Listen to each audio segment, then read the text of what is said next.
Life gives us moments when we have the opportunity to make a choice. And what we choose has the potential to change our lives forever. Join us now for another inspired episode of The Breakthrough. And now, please welcome the creator and host of the show, Jessica Dugas. What's up, everybody? Welcome back to The Breakthrough Show. This is Season 4, Episode 2, and I'm your host, Jessica Dugas.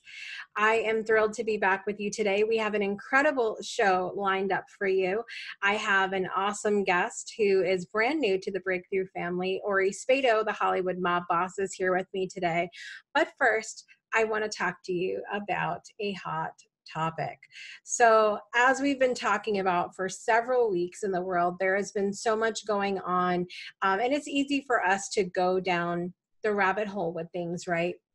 It's easy for us to find the things that are wrong, to point out what we disagree with, to go to a place that doesn't serve us on many different levels. And I think one of the things that I have always implemented in my personal practice, who I've talked to clients about, and what I think the world needs more of right now is simply gratitude. It's just gratitude. And it's something that it seems like it's so simple that it can't be worth it, that it can't be, that it's not going to be something that's effective or really going to help us as much in our lives. And it's one of those things that if that's how you believe it, we're just going to have to agree to disagree. And I encourage everyone to implement some sort of gratitude practice in their lives. Now, maybe you're listening to the show and you're saying, I don't do that. It's not like, I don't know what that would look like for me. I don't like to write. I don't like to do those things. And I think the issue is we have a lot of preconceived notions about what a gratitude practice should look like, or how it's effective. And so I wanted to, for our hot topic today, share with you guys a little bit about what that looks like in my life, and how it's helped me, how it's helped my clients, and just some little tips that you can take with you that can help you right now. So my first tip would be to just do it. You don't have to write a gratitude practice. There are no gratitude police. There's no one that's going to come and say, you're not doing it right. You're not being thankful correctly. No one's going to do that. And so that's my first thing, is just to do that. Do it. Despite anything that I tell you, despite anything that any other experts tell you about gratitude and having a gratitude practice, I say first and foremost, just do you, and just do it in a way that it looks right for you. Whether it's a written practice, whether it's simply having that gratitude or prayer time when you wake up in the morning or before bed, whether it's expressing gratitude through action, which I'm going to talk more about in a minute. However that looks like for you, just do it. So that's number one. Number two, I think it's very good to expand on gratitude. So for those of you that have a written gratitude practice, one of my favorite parts of my practice is including a because. And I'll share with you why. In our gratitude practice, it's really easy to be general and to say, I'm thankful for food. Again, if that works for you, I'm not knocking it. But I always suggest to people to put a because it can expand on our gratitude. It can make us think of more and more and more and more and more things to be grateful for. So where we might say, I'm grateful for food, how about I'm grateful for food because it nourishes my body? And then we think, but wait, I'm also grateful for food because it tastes good. I'm also grateful for food because it brings my family together. We have dinners together. And then you could say, well, I said I'm grateful for food because it tasted good, but I'm grateful for Italian food because it reminds me of my grandmother. And I'm grateful for Mexican food because there's a really amazing Mexican restaurant down here that I love to go on date night with my husband with. So it makes you start thinking of more things. It allows you to understand how expansive the world is and just how many things you have to be grateful for. My number 3 tip is, like I mentioned a few moments ago, is putting action to your gratitude. So if you are saying, I am grateful for my electronics because it allows me to watch the Breakthrough Show every week, you can put action behind that. And as you are thinking of this gratitude, you could dust your computer keyboard. You could clean your computer monitor. You could wipe down your cell phone if you watch it or listen on a cell phone. And it really helps us to put gratitude in motion, because a lot of times we might say that we're thankful for something, but our actions might say differently. And so the actions that we take while we are thinking or writing of gratitude may help us to feel it even more, to have a new level of gratitude. And the experience itself of taking action gives you something else to be grateful for. So it's really a beautiful space to be in, this space of gratitude, because the world is going to go on around us. We're not always, and we know this from the Breakthrough Show, we're not always going to have the best of times in our lives. There will be struggles. There will be breakthrough moments that we think, I didn't ask for this, and there will be times that will try us and will challenge us, but we always have the choice to look at the situations that we're in and find things to be grateful for.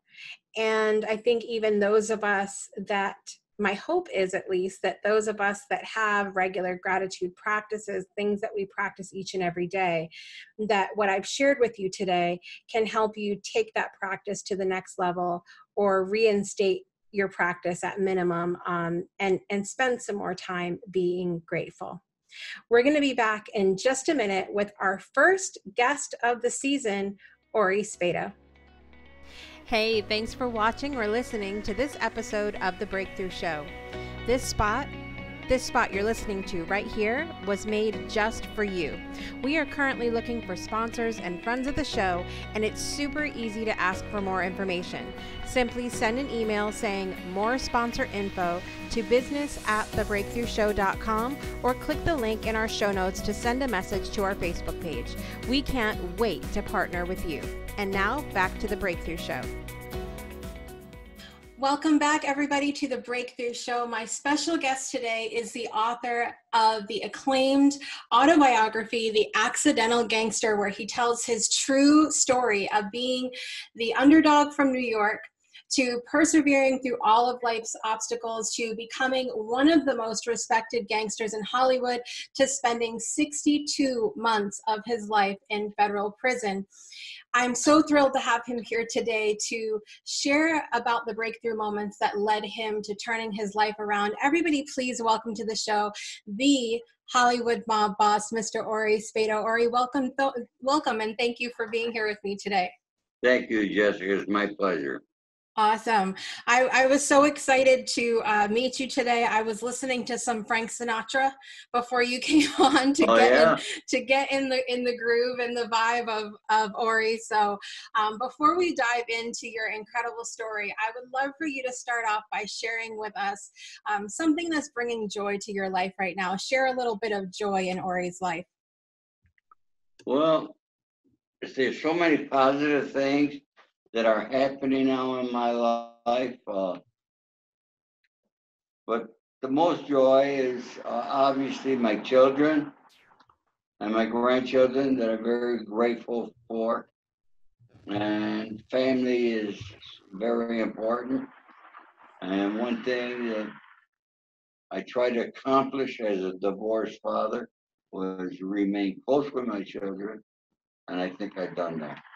I love that. I know that we have a lot of parents that watch the shows. I'm a mom as well, and I love that the children are what brings you joy, even as you get older, and continue to bring the joy. Because we think, sometimes little kids and babies bring us joy, but I love that. I love that when they're older, they're still going to bring me joy too. So thank you so much for sharing that. So you have had such a colorful history, and I don't want to give away too much because, as I mentioned, Ori has written a book called The Accidental Gangster, and it has been, I was sharing before we came on today, it was such an entertaining read that even my husband, who's not a big reader, was so entertained and enjoyed the book so much. So I don't want to give too much of that away. But if you would just take us back just for a few moments and share with us a little bit about what were you like growing up? I'm going to assume that as you were sitting around, Sunday gravy with your family, that you weren't sitting there going, I want to be a mob boss when I grow up. Never. Never entered my mind. I grew up in a very good family. There were 6 children. I was the middle child. We lived in a duplex home. My grandparents lived next door, and all my uncles. I was born, and the war was just ending when I was born, but all my uncles were in the war. And in those days, when you had a child in a war, you flew the flag in front of your house. My grandfather flew 4 flags, all of his children. Wow. All his boys were in the war. We had a shed, and we built a door and for the winter time.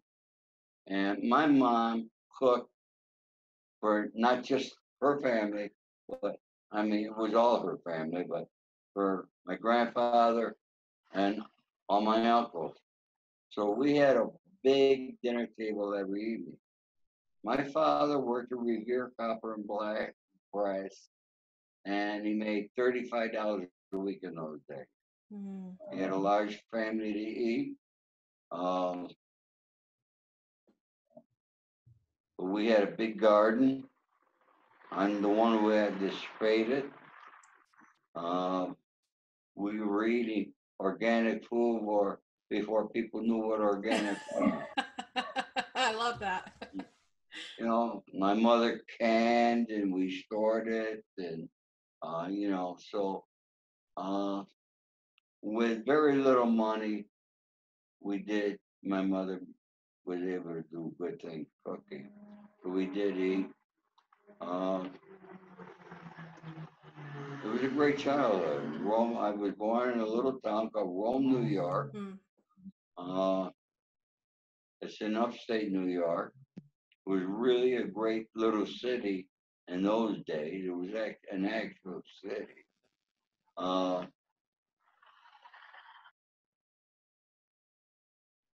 I got a lot of fond memories of Rome, New York. Yeah. I never liked the winters. Never really did. Yeah. I know that's something that some people I miss the winter a little bit living down here in the South because it's so warm all the time. Like we don't have a clear, it's winter time now kind of weather. So I miss it a little bit, but I know that people that live in the snow all the time, I have many friends in Canada who are just over it by this point. And anyways, I was brought up, I attended Rome Free Academy. At the age of 18, I joined the U.S. Army. And that was probably the best 3 years of my life. Because in the Army, you learn discipline, you learn loyalty, you learn allegiance to the flag, and you learn more things in the military. People like to speak about the mafia with Omerta.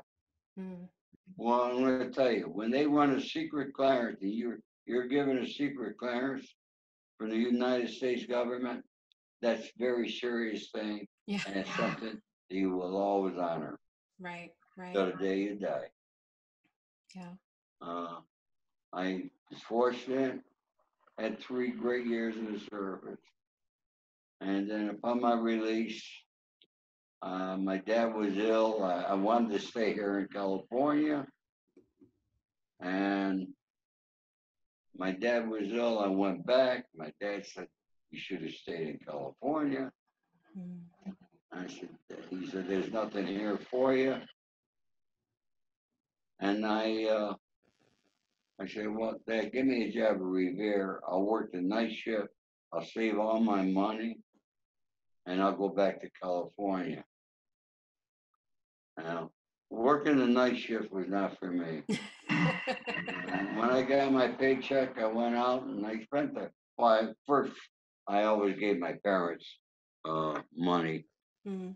every week. It was just something that we children did that back in those days. Right.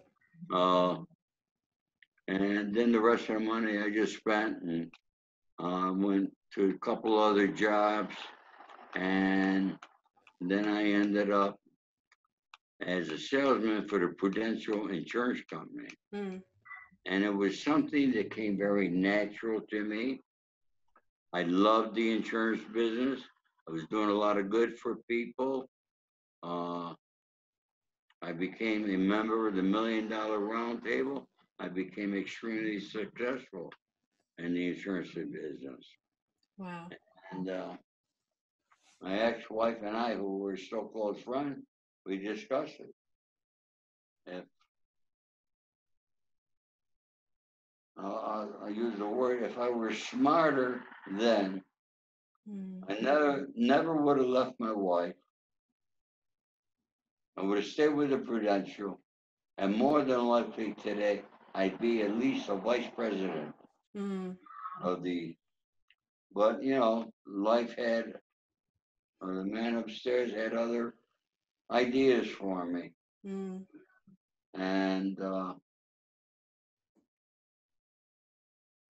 yeah. So it's a good life. I'm still here. So things are going well, and you served time in the military. You've had a great upbringing. You're in California, and things are going great with your job.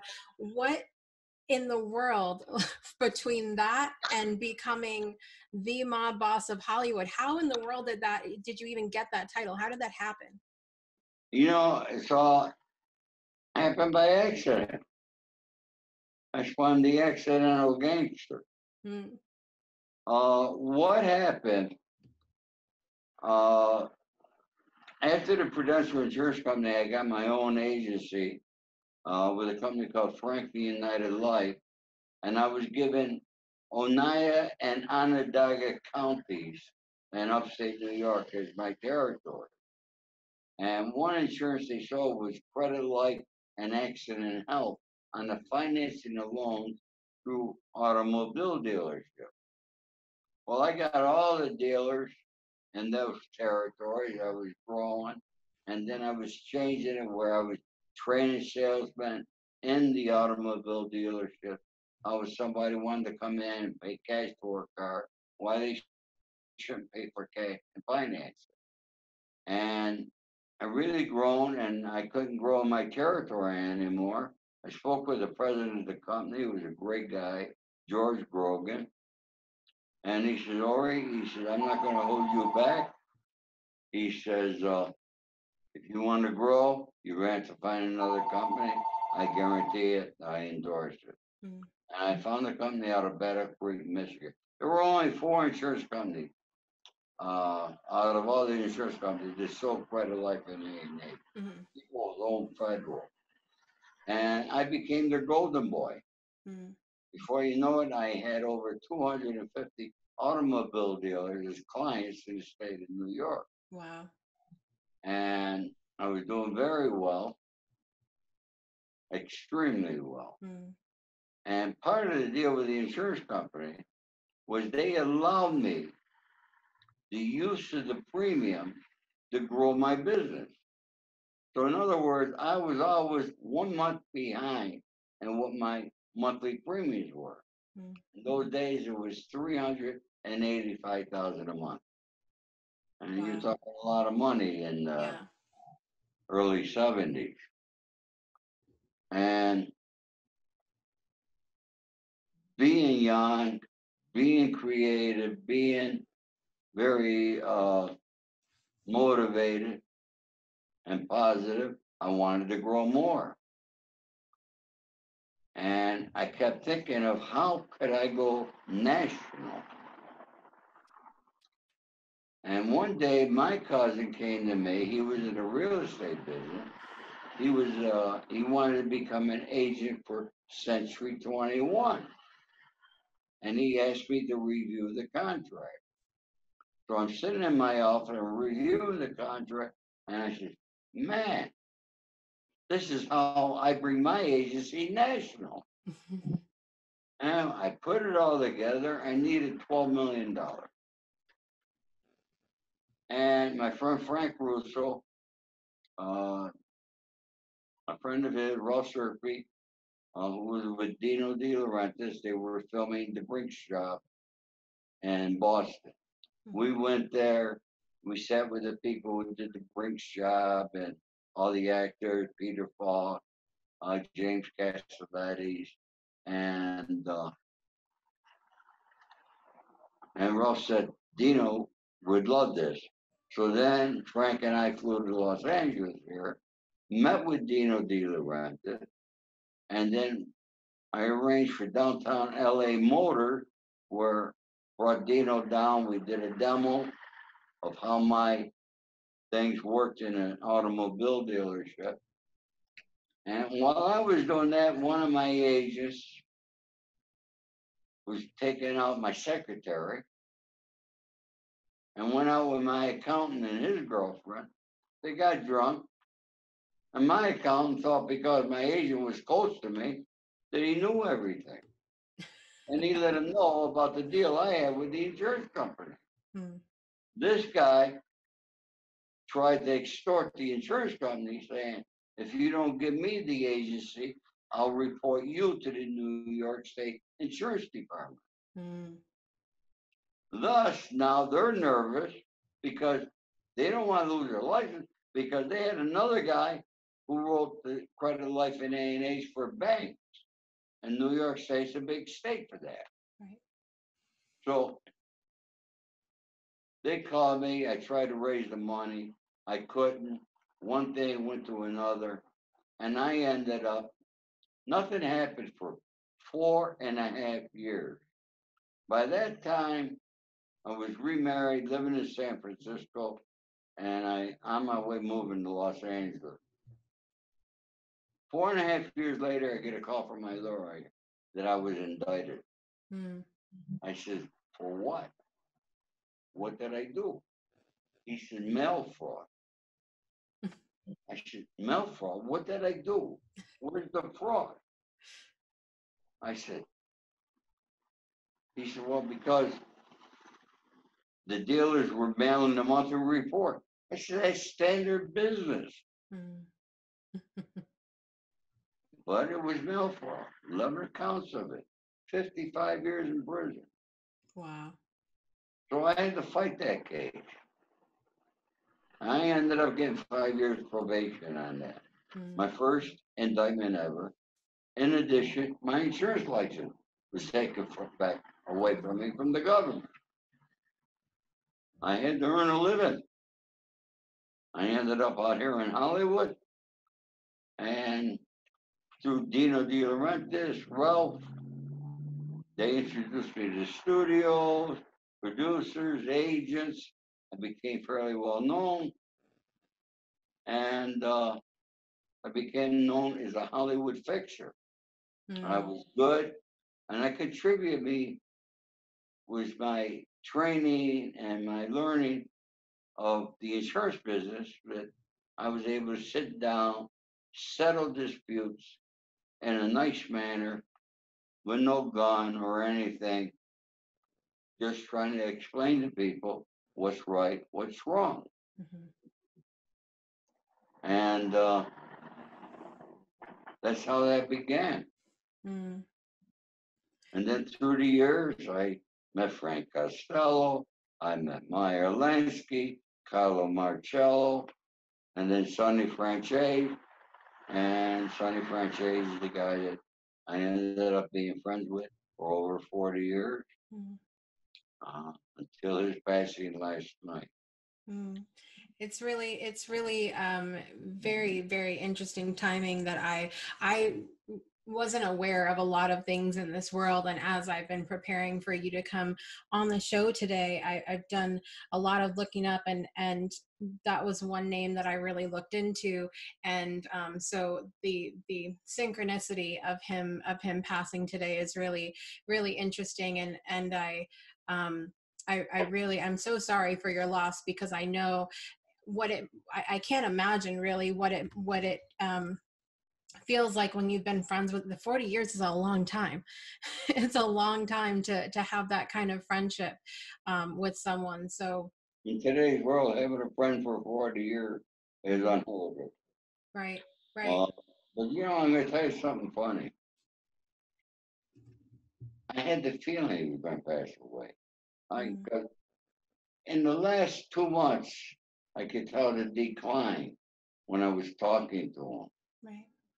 And all of a sudden, he used to be up. I mean, he had his whole mind the day he died. But I'd call, be 6 a.m. here and 9 there. He'd get on the phone. Hey, buddy, how you doing? And so forth. And then he got a little illness, urinary tract infection.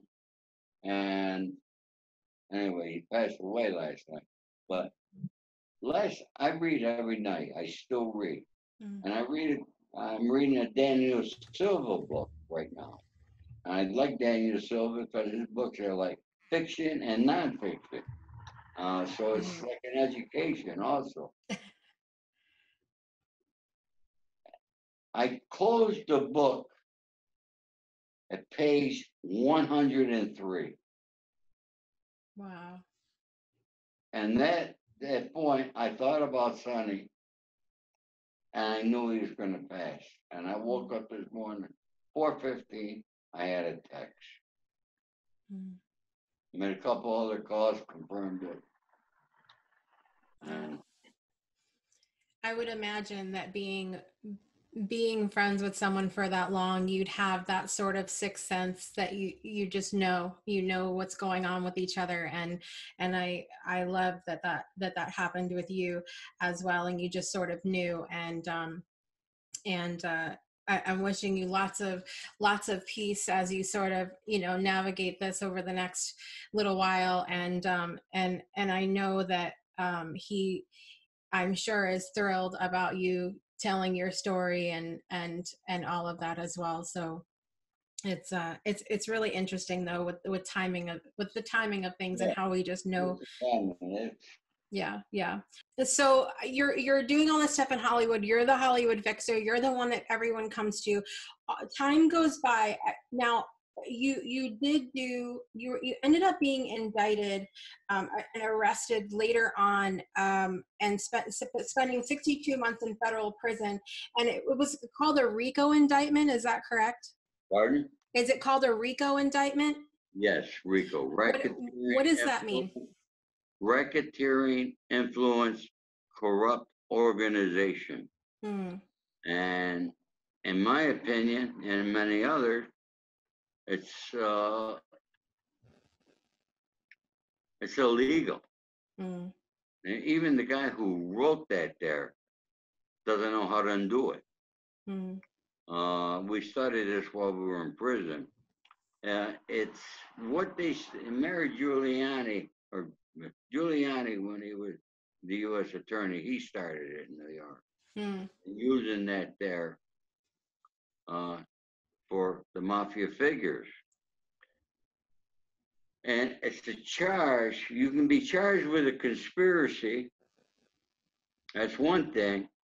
But then you get charged with a RICO conspiracy.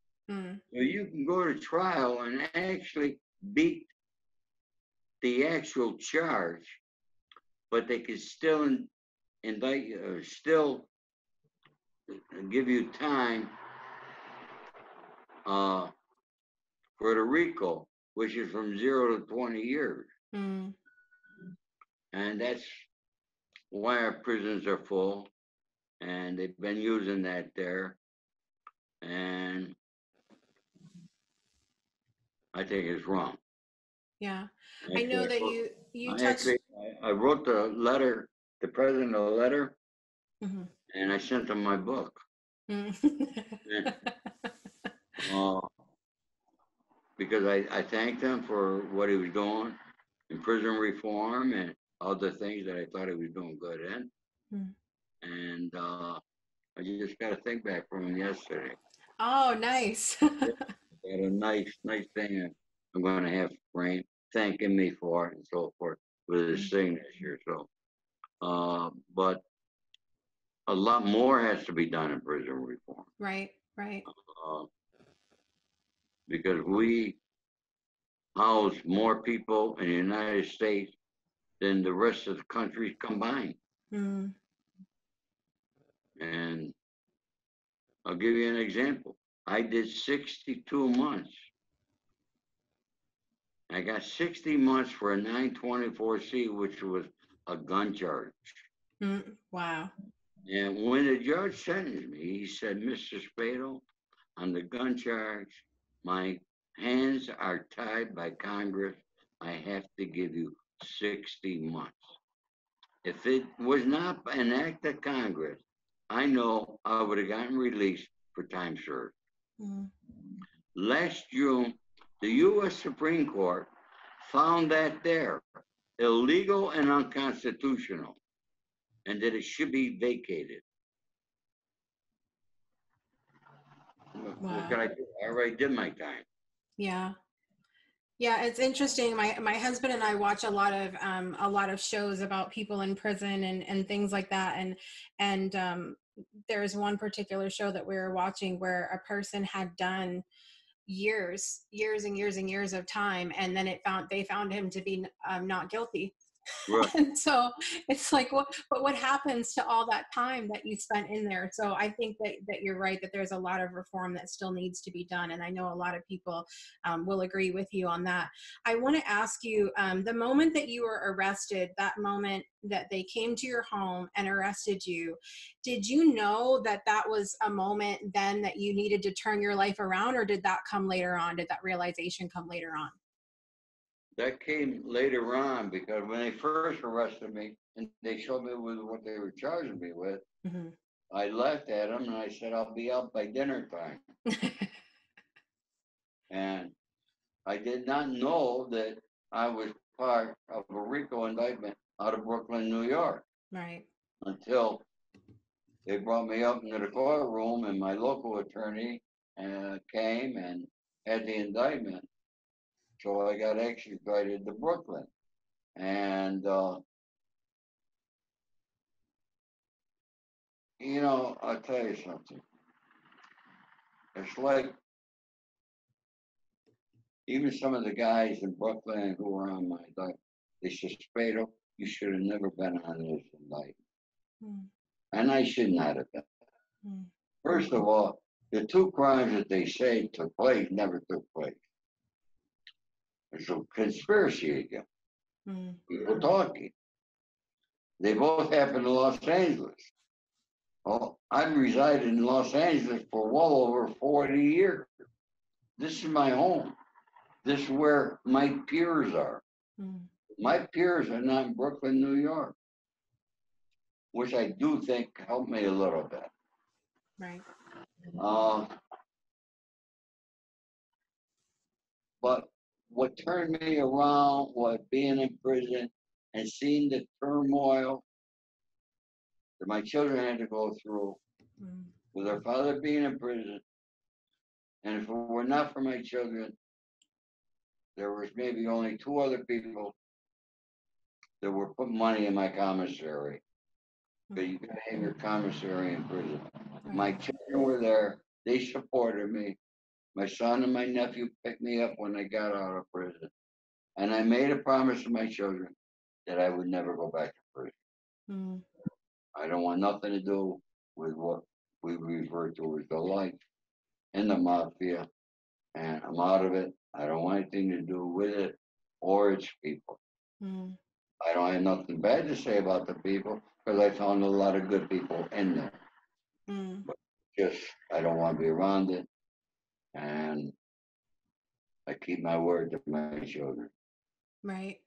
I love that, because I think so often I think about times in my life where I've really been struggling or having a difficult time, and it's been the same thing, promises that I've made to my children that I'm gonna get through this, and I'm gonna get through, because they're such an inspiration to me, to live the best life that I can. So I love that that was the case with You you know, as and well. one thing that, and I'm sure you read it in my book because I mentioned it a couple of times. Hmm. If my book keeps one young man Hmm. from getting involved in a life or a gang or getting in trouble, then writing the book was well worth it. Hmm. Because I don't want the youth to think that what they see on TV and everything, they make it glamorous and glorified. It is nothing like that. Hmm. You have to live your life always looking behind your shoulder. There's no way to live a life. And the law enforcement in today's world, you're going to get caught. So I advise the youth of this country, get a trade, go to college, do the right thing because it's the right thing to do. Hmm. That's amazing advice, and I think it's so good that you are sharing that message now, even though you've been clear about I don't think I should have been I don't think I should have been indicted, I don't think I should have been in prison, but you're still saying, look, my life hasn't been perfect, and you need to do better with your life. Was there any other so you've lived such a colorful life, you've known some big name people. I was sharing with Ori before we came on today that I was listening to some Frank Sinatra to get in the to get in the mood for the podcast. You got to meet Frank, right? Yes, I did. Yeah. And so you got to you've lived a life where you've gotten to meet all of these incredible people. Do you have any specific regrets, or do you do like Frank says and you look back and you say, I did it my way? What's your thoughts on Well, you know what? I did it my way. I feel like he wrote that for me. that? You know, every Italian boy feels that way too. Mm. Uh, Frank, I was found to be a gentleman. He was funny. We spent a lot of time at a place on Westwood Boulevard, Mateo's. He knew me, and I sat on. In those days, you could part of the restaurant you could smoke. Where he had dinner, you could not smoke. So he always would come out. He and I be at the bar, and we would smoke and talk. And I remember one night when everybody's leaving, and he gives the valet $200, Mm. and he says, "What's the biggest tip you ever got before?" And he says, $100, sir. Frank said, "Well, here's 200." Frank Wow. said, "Who gave you the 100?" He said, "You did, sir." Oh. He topped himself. He topped Yeah. himself. That's awesome.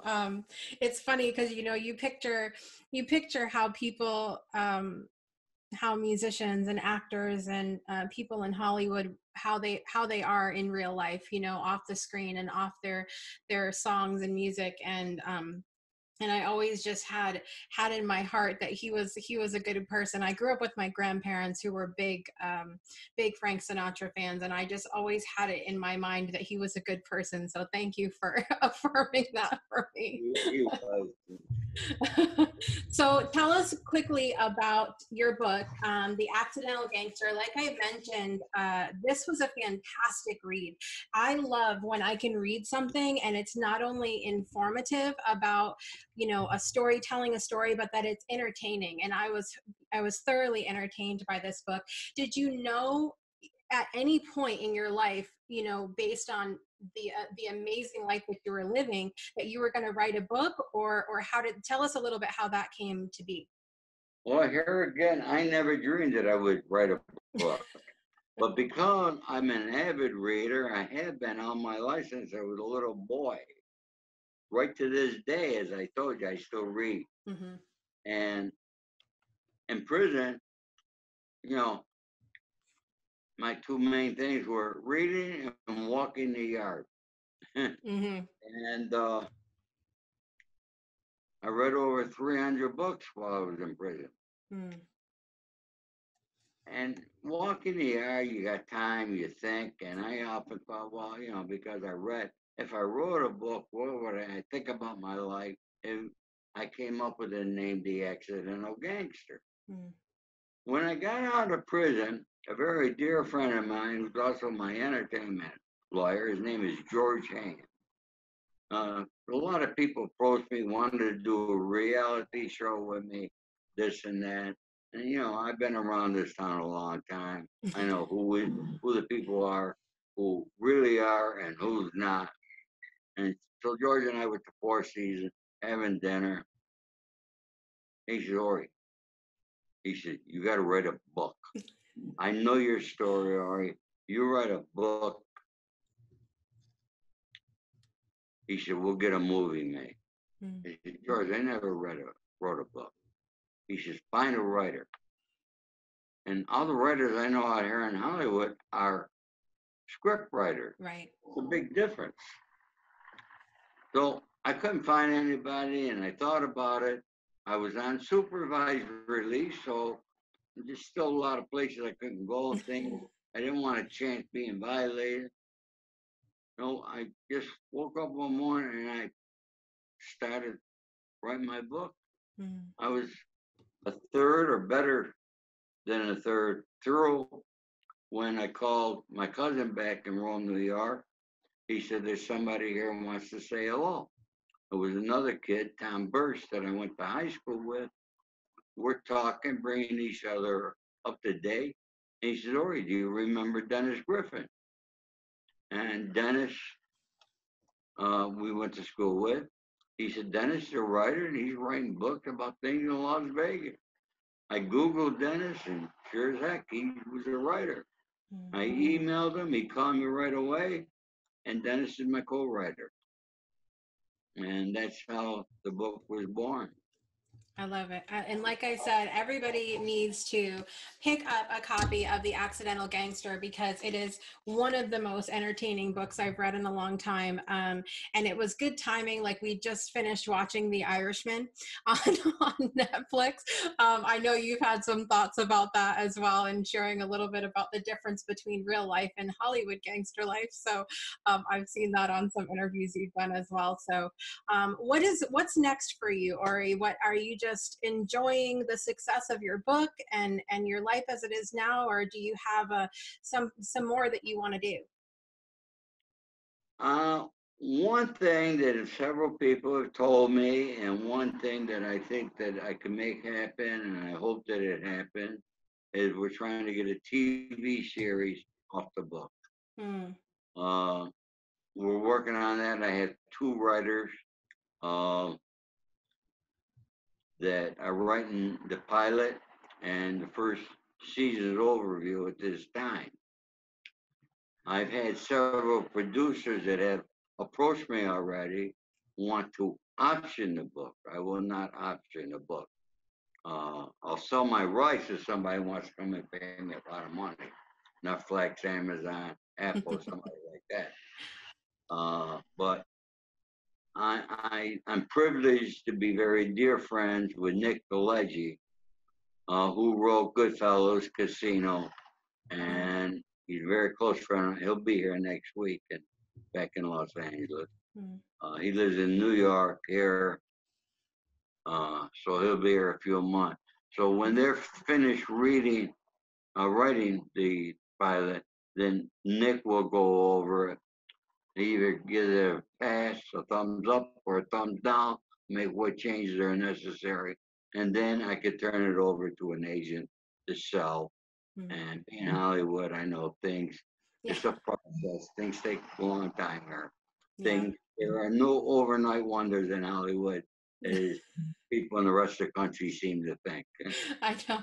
Well, it's interesting too because we have I have a gentleman that's an actor coming on the show later on this season, and he's out there in Hollywood as well, and he is also a screenwriter and has a short that he's working on, and he wrote it a long time ago, but it's right now it's going through all the film festivals and things like that. And I said, when am I going to be able to watch it already? And he's like, it takes a really long time. People that have been in it haven't even seen it yet. And I said, well, that would drive me crazy. I'm so impatient. People don't realize the average film takes 12 years. Wow. 12 years. Yeah. You know, you've got all these studios and there's all the glamour and all this there.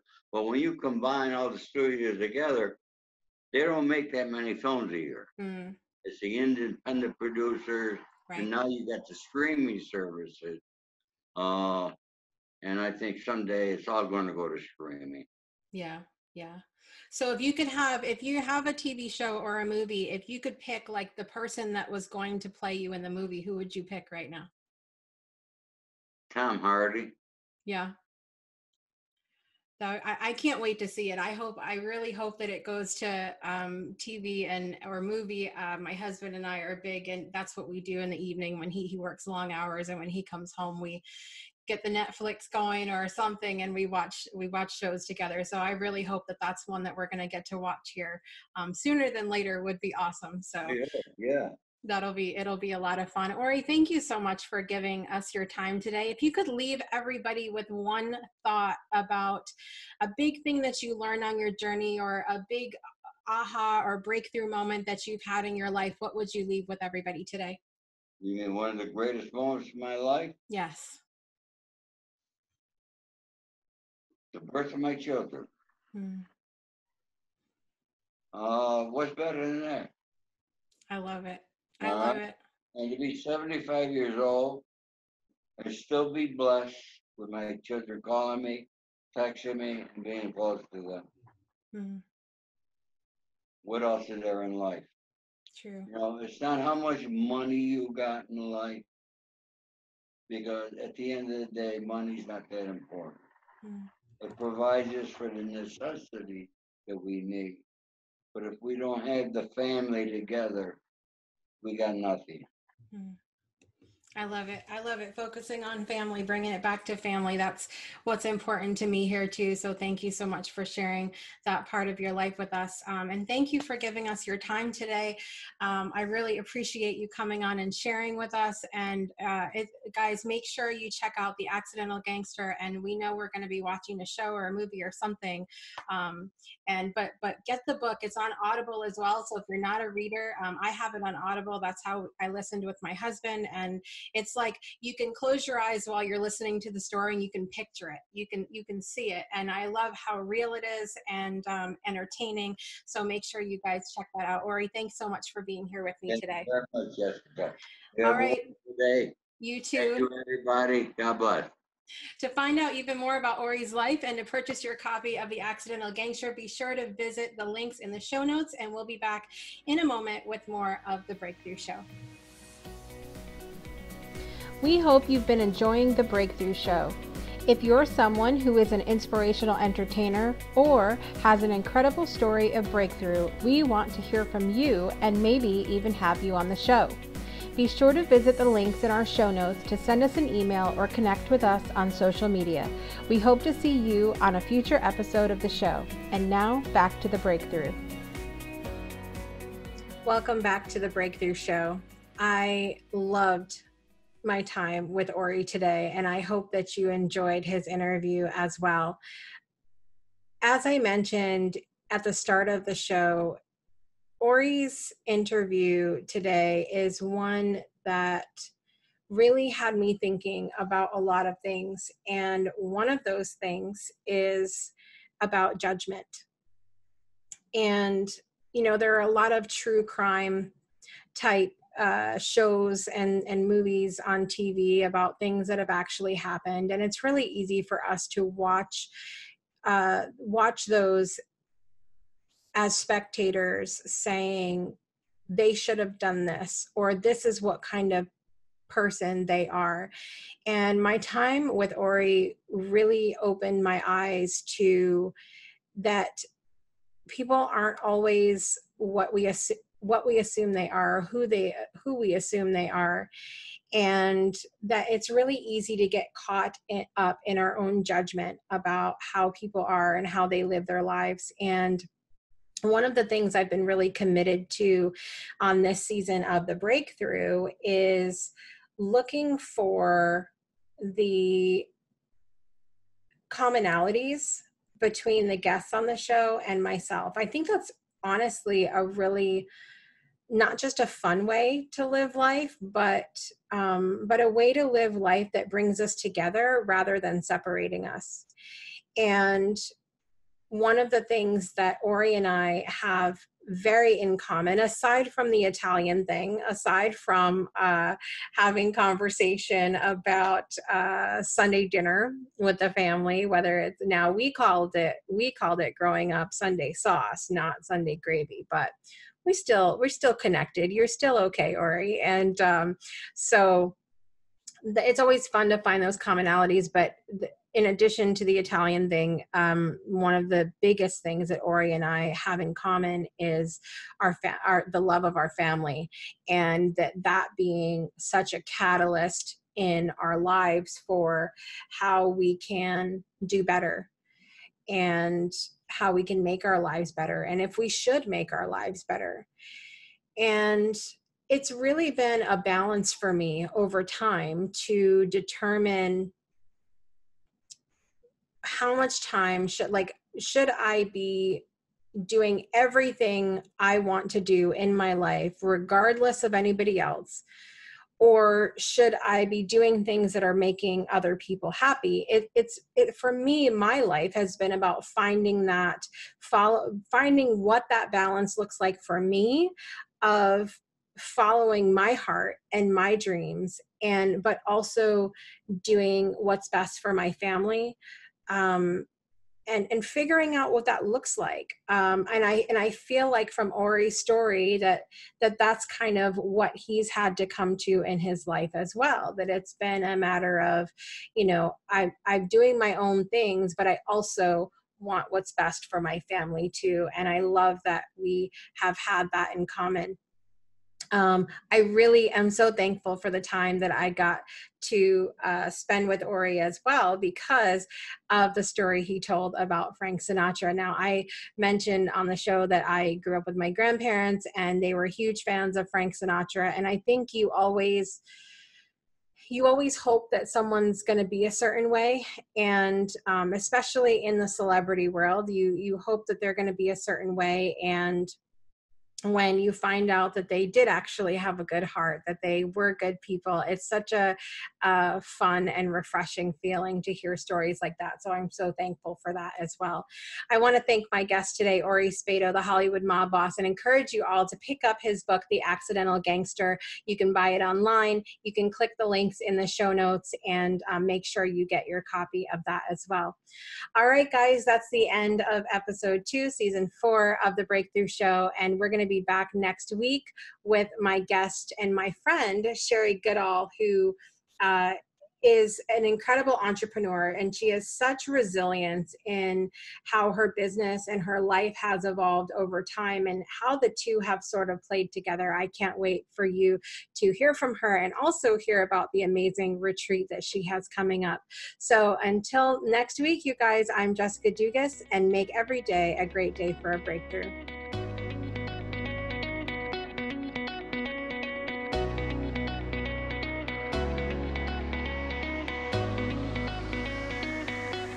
Thanks for tuning in to another episode of The Breakthrough. Please visit our website at www.thebreakthroughshow.com. And be sure to join our After the Breakthrough community powered by Patreon. We look forward to seeing you next week. Same time, same place for another inspiring episode.